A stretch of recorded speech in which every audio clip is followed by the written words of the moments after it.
Okay. Analysis. Taunting and mind games.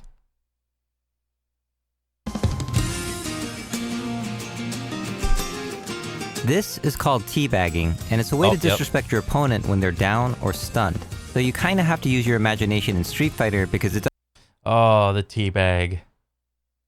This is a universal thing for gamers in all genres of games.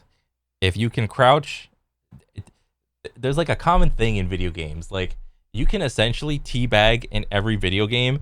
You just have to figure out how to do it. If your game doesn't have a direct like crouch button or something, there is a way to teabag in almost every video game, at least multiplayer wise. doesn't look as convincing as it does in first-person shooters. On its journey to winning Yeah. Capcom Cup 2016 and bringing home $230,000, NuckleDu teabagged his opponents in-game during crucial matches to get in their heads Yep. and compromise their gameplay. Boom! Stun! Ugh. The whole teabag and the mind games. Ah, man. This is like a thing, especially in fighting games. But here's the thing. The whole at the tippy top level of any skill or of like a competitive thing in video games, fighting games, FPSs, and whatever other genre you want. Try to think about all the things he's about to say, but in terms of like real sports too. Like in real sports, you can kind of taunt, but not really. Like I think the most notable thing is like in football. Like wasn't it in football that like you can't do like a little touchdown dance or whatever anymore?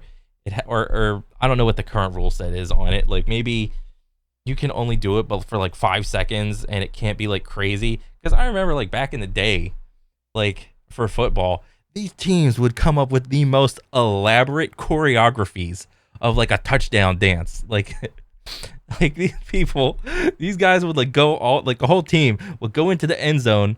Like there was like one taunt or whatever. They lined up and like just stood straight, and the dude that scored the touchdown would like do like a big bunch of arm circles and then threw the football at like the dude's feet, and they would line up as like bowling pins, and they would just bowl them over, and the front dude would just fall down, and they all would just fall down like he hit a strike or something. I thought that was the most hilarious thing when I saw it. But apparently it's unsportsmanlike conduct or whatever, excessive taunting or excessive, I forgot what the actual rule set is, but oh my god, that was the funniest thing. Imagine playing in like an NFL team and having to learn the choreography of a touchdown dance back in the day. Oh my god. We are seeing. Oh my god! Knuckle Dude! In fighting sports, you see taunting all the time, and some of the greatest Oh, yeah. fighters have used it to throw off their opponent's mental game. It's no different in fighting games, but as you'd expect, people react to it in different ways. Some will laugh it off, some will taunt back, and of course, some will get pissed off. Taunting has such a powerful effect on people that the Killer Instinct Yeah. World Cup considered banning teabagging because an incident escalated into death threats on Facebook. Of course, Oh my god. Death threats over taunting? Like that is the level of seriousness and like unhinged crazy that you're dealing with in like the upper tiers of competition. Okay, let me read this. I love seeing the players that are mad that taunting and teabagging are banned. Oh, now you have to just sit there and play the match. Poor baby. Woohoo, boo-hoo. this caused a debate in the FGC about the lack of e-sportsmanship, but what I found most interesting about this whole thing was the inherent power of pressing down a bunch of times. A stunned opponent is usually an opportunity to build meter by whiffing attacks, but more and more players seem to prefer doing some mental damage here instead. Yeah. Arguments in favor of taunting usually involve how they're an integral part of mind games, but to know what that means, it helps to know how mind games work.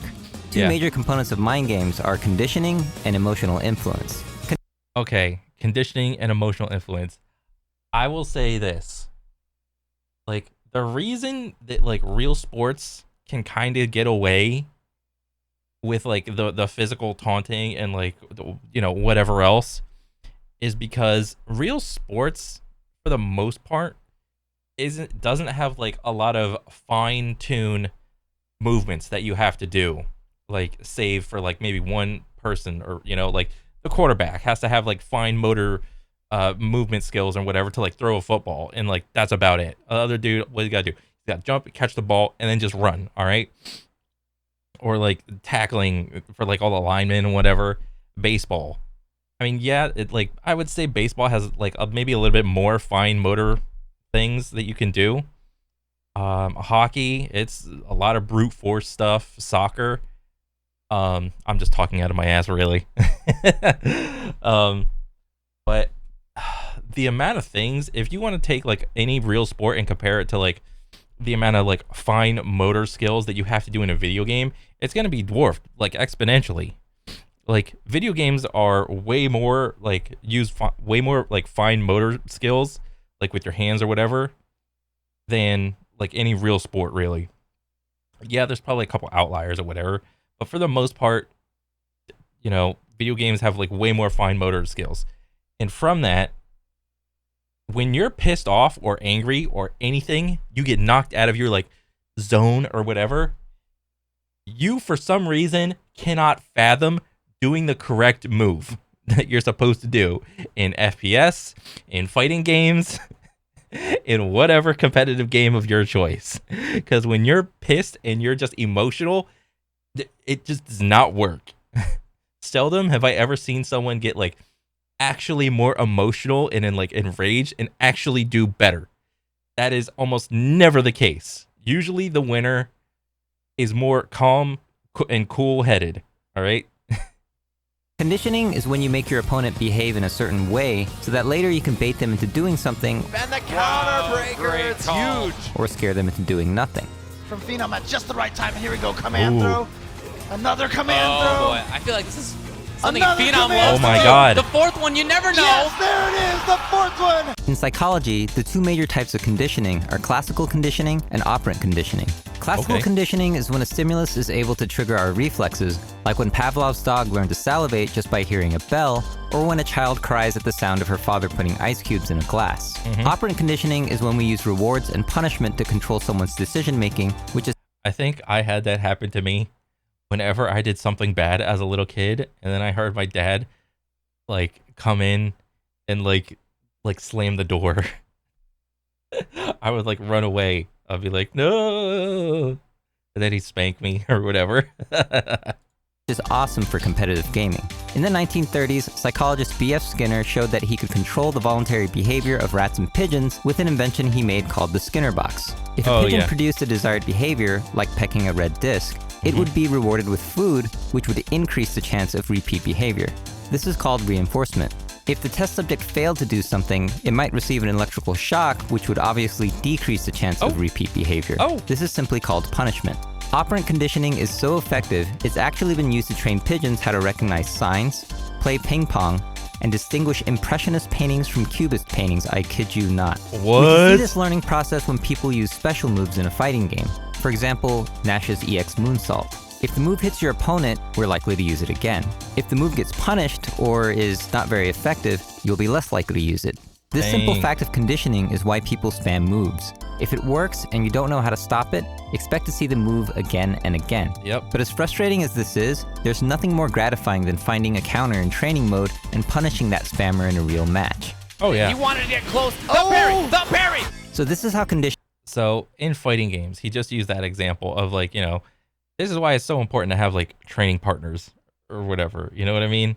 Because this is very hard to do when it comes to more like team-based games, Overwatch, Call of Duty, Halo, where it takes, that's the whole point of like scrims essentially, right? Apex, Valorant, CS, a lot of FPS games are very team-based. You gotta work with the team. It's not so much about the solo player, it's about the team tactics, the team strategy. All right? Yeah. And that's why the meta of FPS games is always constantly changing. It's always just evolving essentially. works, but how can you use it on your opponent and make them your pigeon? Luckily, programmer Shen imparted some excellent advice on Twitter for grapplers regarding conditioning. Beginner Zangief players are often tempted to use their most powerful move, the spinning piledriver, as soon as they get close to their opponent. The problem is that your opponent might avoid it by jumping straight up, also known as a neutral jump. This makes your move completely miss and leave you wide open for a devastating combo that'll do about 300 damage to you or more. Dang. If you land the spinning piledriver, you'll only do about 200 damage to them. As you can see, this is not in Zangief's favor. So how do you get your opponent to stop neutral jumping when you get close?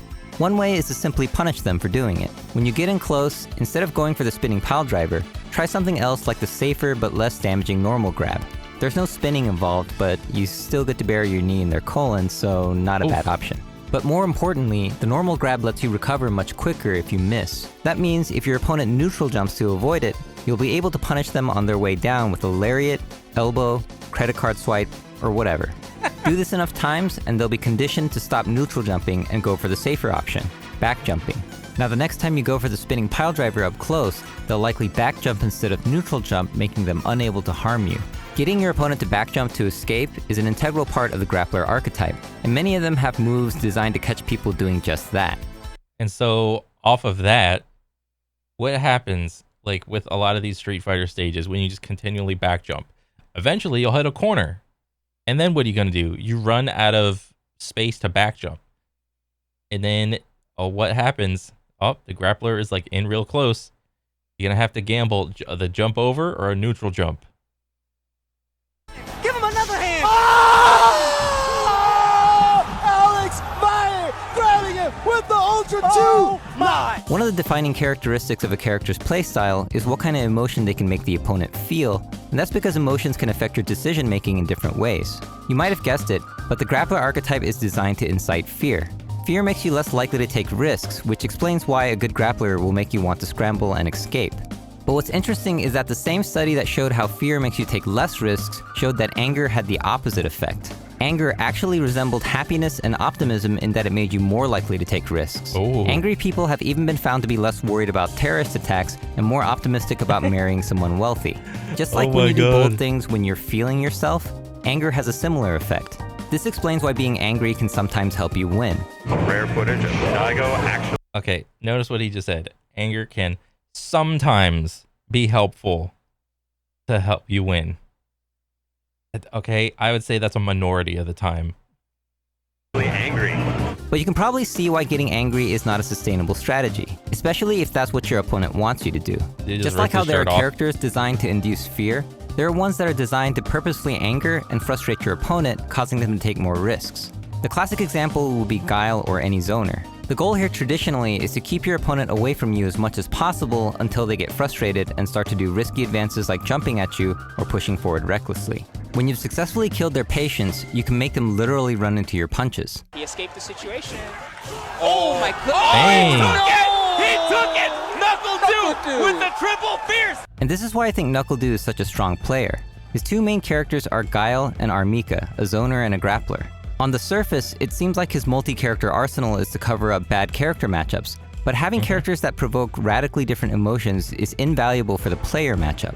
He demonstrated this at Capcom Cup 2016 when he used Guile on MOV and Mika on Ricky Ortiz, both who specialize in the same character, Chun-Li. Fear and anger are just two examples of basic emotions, but where it gets interesting is when you think about how many complex emotions there are and how they all affect our decision making in different ways. How do we feel when we're playing desperate, outnumbered, or depressed? Can think of Dang. Not like this. Or how about when we're feeling humiliated? this man is disrespecting you. Definitely. Oh. And he's Stop it, please. stop. Balls is touching the. Oh is my touching God. The crib right now. I believe.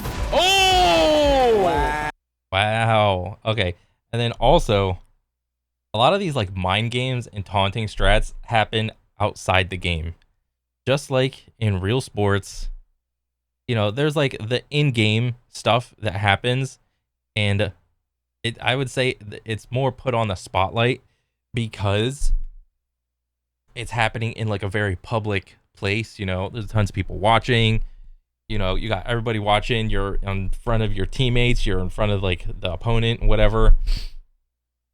So there's this whole like public social thing happening. Like, oh, what's he gonna do next? He just got dissed. So on and so forth. there's a lot of other mental mind games that can happen that are outside of the contest. And there's something to be said about that, which is really crazy. And it's like, it just shows like kind of what kind of player do you want to be? Do you just want to be like, do you want to not stir the pot? Are you gonna like manipulate your opponent even outside of the tournament, of the game, or whatever? Yeah, there's something to be said about that even. Taunting evokes a cocktail of different emotions, but humiliation is one of its main ingredients. Like zoners and grapplers, there's actually an archetype for humiliation, the joke character. Designed to be silly and low tier, one of the joke character's strengths is the ability to put the burden of winning on your opponent, even if they're the underdog. Now he has the crowd behind him. Now he has the crowd on his side. But the joke character is just a joke, right? Psychiatrist Neil Burton has described humiliation as asserting power over someone by denying and destroying their status claims. Yeah. What was going through your head during your match with Mike and Ike? I mean, I knew I was going to win. He liked to talk a lot of trash about me, and I got to put the kids in their place. What is your opinion on teabagging in fighting games? I mean, I don't think there's anything wrong with it, but I had to teabag him. I got to show him who's the alpha. Some people are surprised to hear that teabagging could bother anyone when they're already playing a murder simulator. It's actually not that surprising when you consider the fact that teabagging isn't even allowed in activities where actual killing is common and expected. I'm of course talking about war. The founder of the Red Cross, oh my god, he's gonna use teabagging in like real war. Oh my god, is that an actual like rule or whatever for like real war? Like, holy shit. Like if you have like an army or whatever and you're just fighting and shit, bro, didn't armies do that shit? Like back in the day, they would take like the heads or whatever and load them into the catapult. I saw that shit in Lord of the Rings, dude. All right, and they would load the heads into the catapult and just like launch buckets of heads into like the castle walls to like kind of incite fear into the people or whatever. Oh my god. Lord of the Rings, still relevant today. Dunant created a humanitarian moral code for warfare known as the Geneva Conventions, which has been agreed upon by 196 nations. These essentially became the rules of war, which prohibit things like torture and pretending to surrender. Oh. You can't. Oh my god. Bro, when you put it like that, I didn't even think about it. Like pretending to surrender. Oh my god. There's no shot, these are like actually followed today. I mean, yes, you can say like, yes, I think, you know what? These are probably more guidelines than actual rules. You know what I mean? But one line that's repeatedly mentioned prohibits outrages upon personal dignity, in particular, humiliating or degrading treatment. Oh my god, bro. Can you imagine the kind of shitstorm any country would get? Or like maybe even just the US, if like somebody were to like whip out their phone mid like gunfight and they were to just be like, yo, look at my boy teabagging this dude, and then he just posted up on social media. Imagine like the outrage that would come from that now. Oh my god. Do you think that'd be like wholly negative or wholly positive? For all like the patriots and shit. Oh my god. I did not even think about this. Maybe war has gotten to esports, but it shows there's a worldwide acknowledgement that even when we're killing each other, we must protect each other's dignity. A study in 1973 has famously shown that people cited public speaking as a common fear more often than death. The fear of humiliation is real, and the reason why taunting is so effective is because you can simultaneously put that fear into your opponent and use it as a punishment. That's big damage. Where are you going? Oh! I think we need a match built for Bill. We need to go to the camera. Oh! NuckleDu completely stopped doing reversal flash kicks in mix-up situations for the rest of the set. If you look at the culture of fighting games or fighting sports, the building of status and the destruction... The Conor McGregor era. Oh, this was a great pop-off of K-Brad. I remember this shit. I was watching this. And then, what was it? IFC Yipes was like, tell him about himself. Tell him about himself. Oh my version of it is everywhere to be seen. You see it in pre-match trash talk. I'm the best ever. I'm the most brutal and vicious and most ruthless champion there's ever been. Post-game win quotes, and of course, during the match as well. I'll say this, like the most entertaining what do you call it? The most entertaining entertainment that you can get is all the trash talk before, like all the build up of like, you know, the player versus the player or the team versus the team is the trash talk before the actual match. However, currently in video games, there's like a kind of a trend to kind of seem like professional about it and not lean on that entertainment aspect as much because, you know, they want to seem like more professional. This is like a real job of playing video games at an extremely high level, so on and so forth, that you have to look at other aspects of life, you know, like he just did with the whole war thing. You know, you can't like taunt and do all this dumb shit like during a war or whatever. Like that's what makes people want to watch video games, is like all the trash talk and camaraderie and rivalry that happens leading up to a match. And it seems it's like a lost art form, because what you have right now is just a bunch of little 12-year-olds just screaming, you know, like obscene bullshit, and there's like literally no entertainment value to it. They're like, oh, you're trash, you suck, get good, you suck, you trash, blah blah blah, and that's about it. Like if you like a great scene to use as an example is the arm wrestling scene. Those guys, like they're all pretty much like friendly with each other, but you know, leading up to like any super match, there's a little bit of, or not a little bit, there's a good amount of like taunting back and forth, like, oh, he did this, another guy's gonna one up him like that, the other guy's gonna one up, and it's entertaining and it's very playful. That is something the gaming community could actually benefit from. Like, be a little artistic in your taunting in rivalry. It seems like a complete disregard for sportsmanship. Oh my god, I never saw that angle from that shit. There are some unwritten rules. Attacks on status are tolerated and even encouraged as long as they don't target someone of far lesser skill, and as long as a far lesser skill. Oh, the pop-off conventions attacks. Yeah, this is pretty true. Like if you're like a grandmaster level like aim bro and you're like trying to pop off on like some bronze dude, it's like, yes, of course that's bad manner or whatever. But if you're like some grandmaster dude popping off on some other grandmaster dude, it's like, yeah, that's like camaraderie. That's hilarious. Disrespect pertains to each other's skill in the game. Yeah, this is pretty true. Like when people start making death threats to each other, like, oh, you suck, I'm gonna kill you, blah blah blah. It's like that's fucking stupid. All right, it's not entertaining. That makes me think like you're a child, and you can't think like you probably have to like Velcro your shoes after you put on your propeller hat, and you got your big lollipop in your back pocket. All right, you're just stupid, and you can't think. Like, be a little creative. Game. Part of being a fighter is how well you can respond to attacks on your confidence, which is why we admire the mental composure of people like Bruce Lee or Momochi. Who? Momochi. Who? When people are tested, you can see their true personalities, and the personalities are arguably what keep us coming back to watch these games. Yeah. As long as we can still shake. The downside of this in gaming is, in general, most high-level players in gaming are very young, and they don't have a lot of artistic, creative communication skills when it comes to taunting and, you know, general banter. There's no like gradual linear gain of like shit talk. It's just nothing, go kill yourself. All right, it's like, can we have a little bit of like fun in between those 2 points, please? Hands, cancel into fist bump, and say good game. I think we'll be fine. Let me know in the comments how you feel about taunting. This was Gerald from Corey Gaming. Thanks for watching, and if you'd like to support these videos, click the link to our Patreon.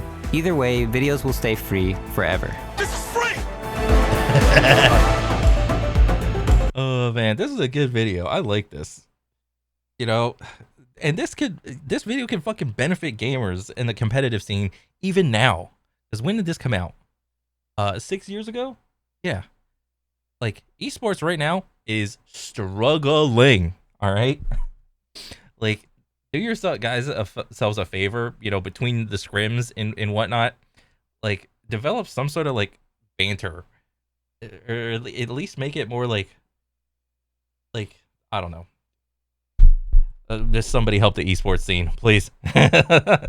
Oh man, this is a good video, definitely. And it's still relevant today. It's great. I wasn't expecting that whole war thing, the whole Geneva Convention thing. It just shows you how, you know, educated I am.